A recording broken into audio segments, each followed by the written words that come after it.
Pag nahulaan ko ba yan, anong premyo ko?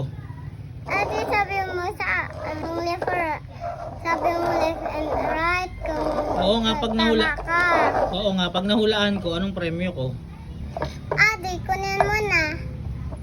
Yung ring lang ang kukunin ko? Ay, ayun. Hindi ba? Yung baso. Yung baso kukunin ko? Opo. Bakit hindi pwede yung ring? Kasi akin yun.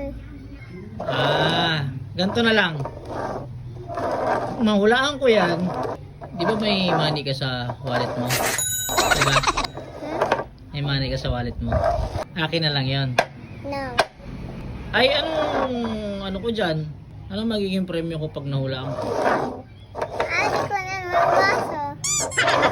Gusto ko yung money mo sa wallet mo. Game. Dali. Saan yung ring left or right? Kunin mo yung baso pag natamaan mo. Dito? Wala. Wala. Okay. Sige, isa pa. Saan yung baso left or right? Blue. Akin na yung money mo.